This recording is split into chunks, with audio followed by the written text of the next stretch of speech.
Looking back at 2025 from our current vantage point in 2026, it is clear that we lived through a genuine turning point for cinema. It was the year the blockbuster finally got its soul back and the big-name directors actually took the risks we have been begging for. We saw massive franchises get a total reset and indie darlings become genuine cultural events. I have put together a list of the 8 films that did not just dominate the box office, but actually move the needle on what a movie can be. Hit subscribe. The videos only get better. Before we dive into the ranking, we have to acknowledge the heavy hitters that just missed the cut. It is a testament to how stacked 2025 was that these are only honorable mentions.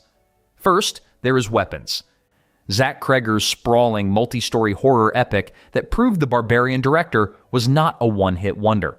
It is a mean, ambitious mystery that makes you feel unsafe in your seat. On the emotional end of the spectrum, we had Hamnet, Chloe Zhao's devastating look at Shakespeare's family life. Led by a career best turn from Paul Mescal, it became the definitive crying in the theater experience of the year, trading spectacle for raw human grief. Lastly, we cannot ignore the year's biggest lightning rod, Bong Joon-ho's Mickey 17.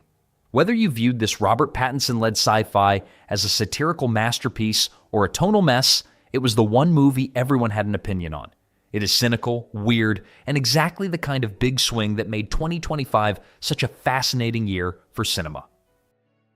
At number 8 is Black Bag, a film that treats the audience with a level of intellectual respect we rarely see in modern thrillers. Steven Soderbergh reunited with screenwriter David Koepp to deliver a sleek, high IQ spy drama that manages to be incredibly tense without relying on a single frame of CGI slop. It stars Cate Blanchett and Michael Fassbender as a husband and wife intelligence duo whose marriage is falling apart just as fast as their latest mission.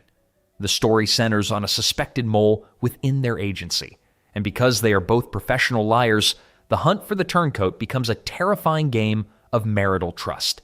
Fassbender plays the husband with a calculated, precision-led intensity, while Blanchett is a prowling force who dominates every room she enters.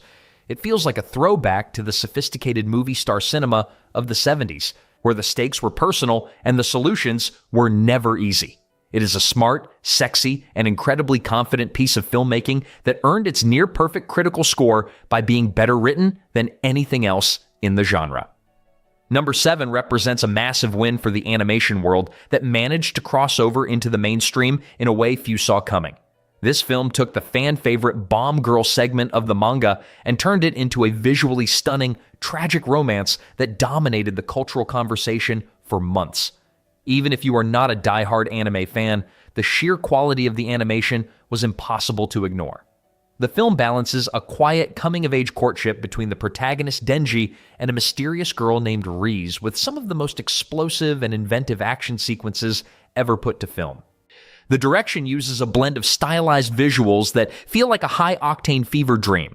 It is not just about the spectacle of the fights, it is about the crushing loneliness of the characters and the bloody consequences of their choices.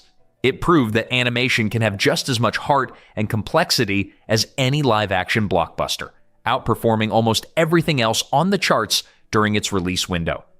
Coming in at number 6 is a total wildcard that became the standout comedy of the year. Josh Safdie's Marty Supreme takes that signature high-anxiety energy we loved in his previous work and applies it to the unlikely world of 1950s professional ping pong. Timothée Chalamet gives a performance as Marty Mauser that is absolutely frantic. He is a spindly, motor-mouth grifter who rejects the American dream in favor of the hustle.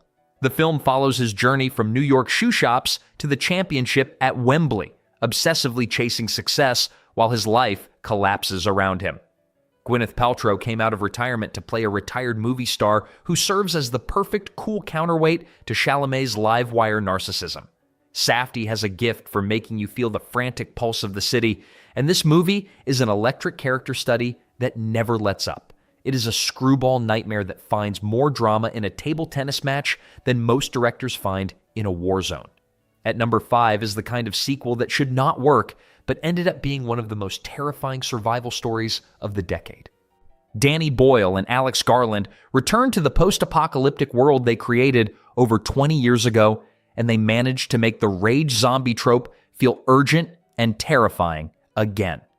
The story shifts the focus to a quarantined community, exploring themes of isolation and cultural decay that make the setting feel as dangerous as the virus itself.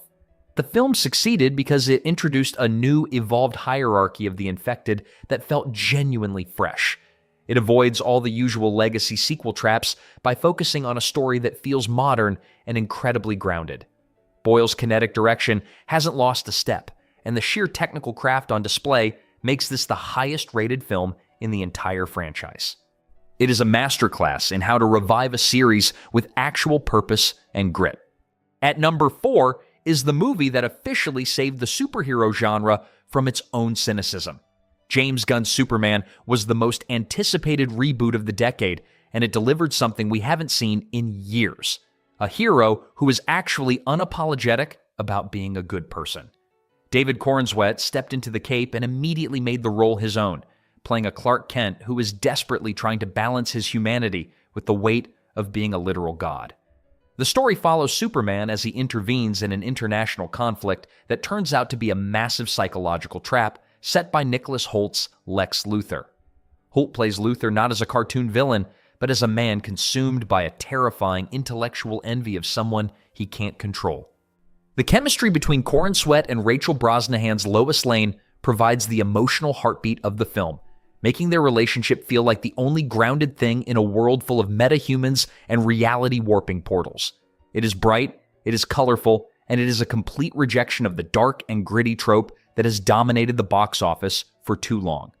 It is a movie that reminded us why we like these characters in the first place. Number 3 is a film that managed to do the impossible. It won the Oscar for Best International Feature and became a genuine crossover hit that everyone was talking about during the 2025 awards season. Joachim Trier's Sentimental Value is a masterpiece of family dysfunction and artistic ego.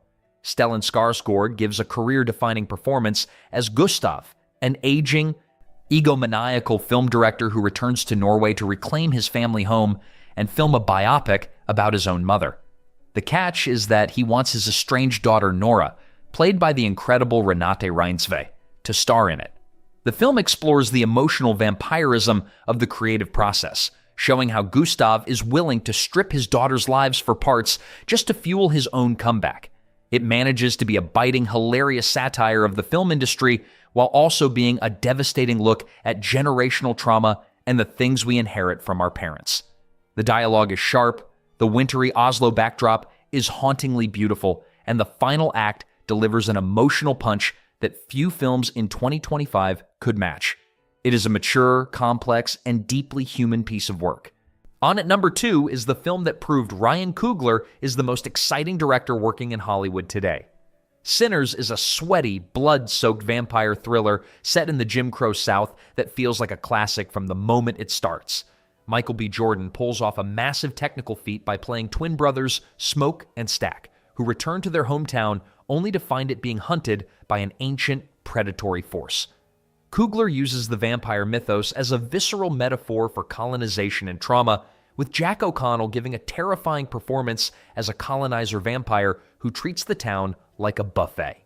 The nightclub sequences are some of the most kinetic and stylish moments of the year, shot on IMAX with a level of visual excess that makes your heart race. It is a rare example of a big-budget genre film that has something real to say about history while still delivering the kind of high-stakes horror that makes an entire theater scream. It is a bold, uncompromising, and absolutely electric movie that dominated the conversation for months. And finally, at number 1 is the film that defined 2025 and is still being dissected frame by frame today.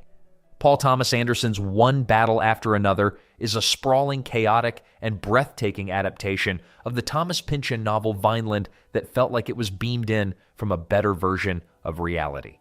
Leonardo DiCaprio gives his most transformative performance in years as Bob Ferguson, a former revolutionary living in paranoid obscurity who is forced back into the world when his daughter Willa goes missing. The film is a masterclass in tone. shifting from high-speed car chases and Looney Tunes levels of action to deeply moving reflections on aging and political regret. Teyana Taylor is a revelation as the militant perfidia, providing the film with its fierce revolutionary heart, while Sean Penn's Stephen Lockjaw is one of the most grotesque and memorable villains in recent memory. Shot on massive VistaVision cameras, the movie has a textured celluloid warmth that makes the modern-day California setting look like a dreamscape. It is funny, it is angry, and it is a monumental achievement from a director operating at the absolute peak of his powers.